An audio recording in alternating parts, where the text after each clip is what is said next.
Good morning students.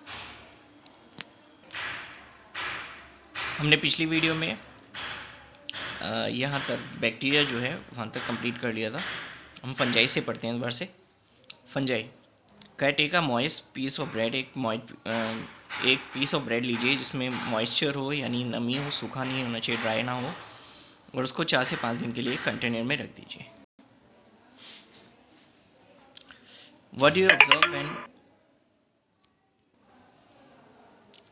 When you open the container after 4 to 5 days, जब 4 से 5 दिन के बाद आप उस कंटेनर को खोलते हैं तो आप क्या ऑब्जर्व करते हैं? तो यू ऑब्जर्व दैट, आप ऑब्जर्व करते हैं कि ग्रीनिश ब्लैक पैचेस जो हैं, धब्बे धब्बे से जो हैं ग्रीन और ब्लैक कलर के, उस ब्रेड के पीस पर हो गए हैं। ठीक है, have grown. This growth on the bread is called fungi. इसी ये जो ग्रोथ है ब्रेड पर जो आ गए हैं, यही फंजाइज होती हैं। ठीक है। Has your mother ever cooked mushroom for you? क्या आपकी मदर ने कभी आपके लिए मशरूम पकाया है?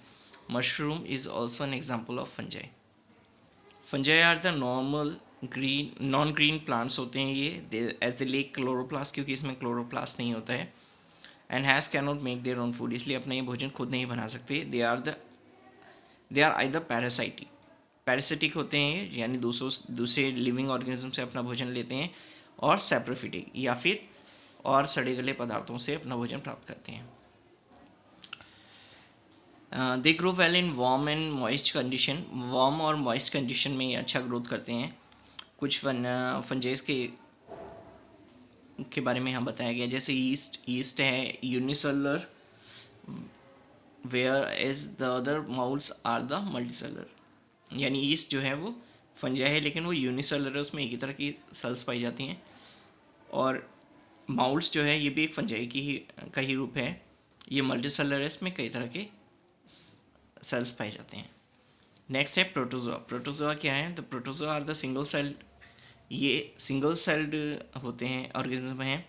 And the smallest of all animals, जितने भी एनिमल्स हैं उनमें सबसे छोटे होते हैं। Most of them can not be seen under a microscope, इनमें से बहुत से ऐसे भी हैं जो माइक्रोस्कोप पर भी नहीं दिखते।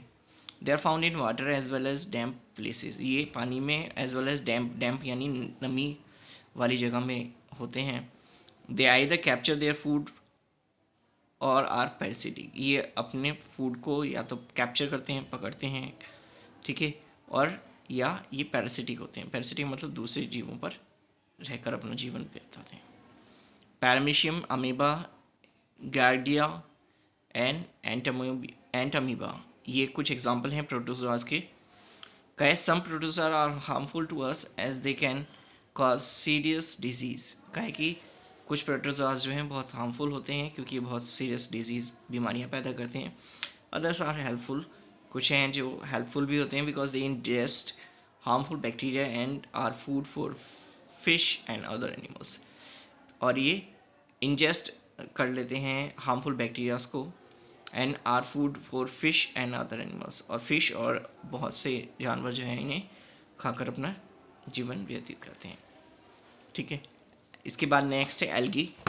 Have you ever seen a layer of green scum growing in a stagnant water? क्या आपने कभी गंदे पानी में हरी कलर के उसके ऊपर एक कवर सा आ जाता है, उसको देखा है?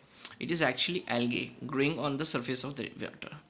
ये एक्चुअल में एल्गे है जो कि सरफेस ऑफ वाटर पर ग्रो कर गया है। Algae are plant like organism, ये प्लांट के जैसे ऑर्गेनिज्म होते हैं। दे आर यूजली फोटोसिंथेटिक, ये फोटोसिंथेटिक होते हैं, यानी अपना भोजन खुद बना सकते हैं, but do not have true roots, लेकिन इनमें जड़ें, स्टेम या लीव्स नहीं होते। They are found in fresh water, waste water and sea, ये फ्रेश वाटर, वेस्ट वाटर और सी तीनों जगह पर पाए जा सकते हैं। Most algae are microscopic but some like seaweeds are quite large, कहे कि ज़्यादातर जो एल्गीज होते हैं वो माइक्रोस्कोपिक होते हैं, छोटे होते हैं साइज़ में, लेकिन सी वीड्स जो हैं वो थोड़े बड़े होते हैं साइज़ में। सम एल्गे जैसे कि क्लाइमेडोमोनास और क्लोरेला ये यूनिसेलुलर हैं, जबकि अदर जैसे कि कैप ये मल्टीसेलुलर होते हैं। They are green, red, brown algae depending on the type of the pigment present in the cells, यानी उनके सेल्स में जिस तरह के पिगमेंट होते हैं उसी के आधार पर उनके कलर्स भी होते हैं। तो इन्हें ग्रीन एल्गी भी होते हैं, रेड एल्गी भी होते हैं, ब्राउन एल्गीज भी होते हैं। ठीक है, आगे पढ़ते हैं। वायरसेस जो है माइक्रोस्कोपिक ऑर्गेनिज्म है, much smaller than bacteria, bacteria से काफ़ी छोटे होते हैं ये साइज़ में। You might be familiar with viral fever, chicken pox, measles, conjunctivitis, ये आपने सुने होंगे कुछ नाम जो हैं, ये वायरस के कारण होने वाली बीमारियां हैं। Viruses are the peculiar organism which exist in 2 states, ये 2 स्टेट्स में पाए जाते हैं। When outside a living body और सेल, जब ये किसी लिविंग बॉडी या सेल के बाहर होते हैं, they are non living things, तो ये नॉन लिविंग थिंग की तरह व्यवहार करते हैं। Do not show any feature of living thing, और इनके अंदर लिविंग थिंग का कोई भी फीचर नजर नहीं आता। They are unable to grow and reproduce outside a living cell, living cells के बाहर अगर जब ये होते हैं तो ना ही ये ग्रोथ करते हैं और ना ही रिप्रोड्यूस कर पाते हैं। whereas in their non living state are called virions, जब ये नॉन लिविंग स्टेट में होते हैं तो वीरियंस कहते हैं। however when they enter a living cell, लेकिन जब ये किसी लिविंग सेल में अंदर प्रवेश कर जाते हैं किसी भी माध्यम से, they start reproducing like other organism, तो ये और जीवों की तरह रिप्रोड्यूस करना शुरू कर देते हैं। They need a living cell in order to grow, इन्हें ग्रो होने के लिए एक लिविंग सेल की ज़रूरत होती है। They are therefore considered to be on the border line of living and non living, इसलिए हम कह सकते हैं कि ये बॉर्डर लाइन के लिविंग और नॉन लिविंग की बॉर्डर लाइन की तरह कार्य करते हैं। ऑल वायरसेस आर पैरासिटिक, लेकिन सभी वायरसेस जो होते हैं वो पैरासिटिक होते हैं, यानी अपना भोजन खुद नहीं बनाते, ये दूसरों से प्राप्त करते हैं। Where do organism live, organism ये जो होते हैं वो कहाँ कहाँ रहते हैं उनके बारे में पता करते हैं। इसमें क्या है कि in air, water and soil, air, water और सॉइल तीनों में ही माइक्रो ऑर्गेनिज्म पाए जा सकते हैं। They can survive under all types of environment, ये सभी तरह के व्यवहार में वातावरण में रह सकते हैं। रेंजिंग फ्रॉम आइस कोल्ड से लेके हॉट स्प्रिंग्स तक, डिजर्ट से लेके माशी एरिया, माशी यानी दलदली भागों में भी माइक्रो ऑर्गेनिज्म पाए जाते हैं। Microorganism are capable of existing in extreme condition of temperature and dryness by forming a hard outer shell called cyst। क्या है कि ये जो माइक्रो ऑर्गेनिज्म जो होते हैं वो एक्सट्रीम कंडीशंस में रहने की काबिलियत होती है इनके अंदर, ठीक है। ड्राइनेस और टेम्परेचर को ये एक्सट्रीम टेम्परेचर को ये झेल पाते हैं, क्योंकि ये अपने बाहर एक कवर बना लेते हैं जिसको जो बहुत ही हार्ड होता है, इसको हम सीस्ट बोलते हैं। When the conditions become favourable, जब इनकी कंडीशंस फेवरेबल मिल जाती हैं, यानी इन्हें ऐसी कंडीशन मिल जाती हैं जो इनके सर्वाइवल के लिए सुटेबल हैं, they come out of their cell, ये अपनी शेल से बाहर आते हैं, and multiply and go through their life cycle, और अपने आप को मल्टीप्लाई करना शुरू करते हैं। मल्टीप्लाई मतलब रिप्रोडक्शन शुरू कर देते हैं, ग्रोथ शुरू कर देते हैं और अपने लाइफ साइकिल को चालू कर देते हैं। Microorganism are also found inside the bodies of animals including humans के भी बॉडी के अंदर भी माइक्रो ऑर्गेनिज्म पाए जाते हैं। Some microorganism grow on other organism while other exist freely, कुछ ऐसे भी माइक्रो ऑर्गेनिज्म हैं जो दूसरे जीवों के शरीर पर पाए जाते हैं और बाकी जो हैं कुछ फ्रीली भी रहते हैं। माइक्रो ऑर्गेनिज्म जैसे कि amoeba can live on lawn while fungi and bacteria में लिव इन कॉलोनीज। क्या है कि अमीबा जो है वो ऐसा ऑर्गेनिज्म है जो अकेला भी रह सकता है। फंजाई और बैक्टीरिया जो है वो कॉलोनीज मतलब ग्रुप्स में पाए जाते हैं, ठीक है। माइक्रो ऑर्गेनिज्म एंड अस, ये हम पर क्या प्रभाव डालते हैं उसके बारे में पढ़ते हैं। इसके बारे में microorganism play an important role in our life, ये हमारे जीवन में बहुत ही इंपॉर्टेंट रोल निभाते हैं। Some of them are beneficial in many ways, कुछ इनमें से कुछ जो है हमारे जीवन के लिए बहुत यूज़फुल हैं, and some are the harmful, और कुछ हार्मफुल हैं, एंड कॉजेज डिजीज़, और बीमारियां पैदा करते हैं। Let us study about them in detail, आइए इनके बारे में थोड़ा सा डिटेल में पढ़ते हैं। फ्रेंडली माइक्रो ऑर्गेनिज्म, फ्रेंडली जो हमारे उपयोगी हैं हमारे लिए, ठीक है। हम we often associate microorganism with disease, अक्सर हम लोग कहते हैं कि माइक्रो ऑर्गेनिज्म मतलब बीमारियाँ, ठीक है। However all of them are not harmful, लेकिन इनमें से ये सभी के सभी हार्मफुल नहीं होते। In fact some of them are useful to us, इनमें से कुछ जो हैं वो हमारे लिए यूज़फुल हैं, हमारे लिए और हमारे एनवायरनमेंट के लिए।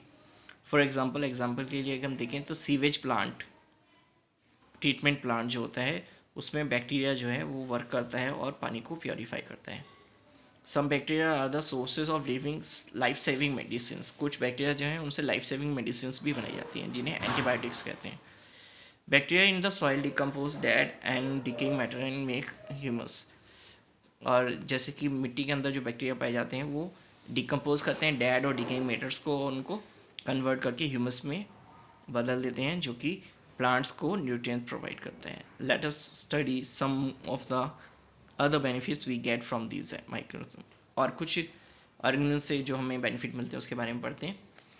जैसे नेक्स्ट है मेकिंग ऑफ कर्ड, दही। हम लोग कर्ड नॉर्मली यूज़ करते हैं अपने घरों में। कर्ड कंटेन सेवरल ऑर्गेनिज्म, इसमें भी कुछ ऑर्गेनिज्म होते हैं। ऑफ दिस बैक्टीरियम होता है इसमें भी, जिसका नाम है लैक्टोबैसिलस, जो कि फॉर्मेशन ऑफ कर्ड को प्रमोट करता है, यानी दही के जमाने में हेल्प करता है। इट मल्टीप्लाइड्स इन मिल्क, ये मिल्क में मल्टीप्लाई करता है, ग्रोथ करता है और कन्वर्ट इट इनटू कर्ड, और उसे दूध को दही में परिवर्तित करता है। मेकिंग ऑफ ब्रेड जब बनाते हैं उसमें भी यीस्ट जो है उसको ऐड किया जाता है गूथे हुए आटे में, ठीक है। यीस्ट रिप्रोड्यूस करता है रैपिडली, धीरे लगातार, और कार्बन डाइऑक्साइड रिलीज करता है ड्यूरिंग रेस्पिरेशन के, और bubbles on the liberated gas fills the dough and increase its volume. इससे क्या होता है कि वो गैस जो है वो उस डो जो मतलब आटा जो है उसको इंक्रीज़ करती है उसके वॉल्यूम को, और वो अच्छे से फूल जाता है मॉइस्ट, और वो सॉफ्टनेस आ जाती है उसके अंदर, ठीक है। इसके लिए हम उसमें बेकिंग सोडा वगैरह भी मिक्स करते हैं ताकि वो फ्लफ़ी यानी सॉफ्ट बने। Commercial uses of micro organism भी हैं, जैसे कि माइक्रो ऑर्गेनिज्म को बड़े पैमाने पर इस्तेमाल किया जाता है अल्कोहल, वाइन और विनीगर बनाने में। ईस्ट जो है वो east is grown A starch, ये स्टार्च के ऊपर ग्रोथ करता है, जैसे कि बार्ले, वीट, राइस, इनमें पाया जाता है ये starch.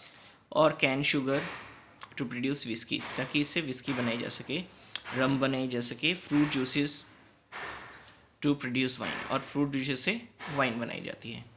The main ingredient of whisky, rum और wine is alcohol is which can be separated by distillation, और इसको फिर डिस्टिलेशन के प्रोसेस से इनको सेपरेट कर लेते हैं।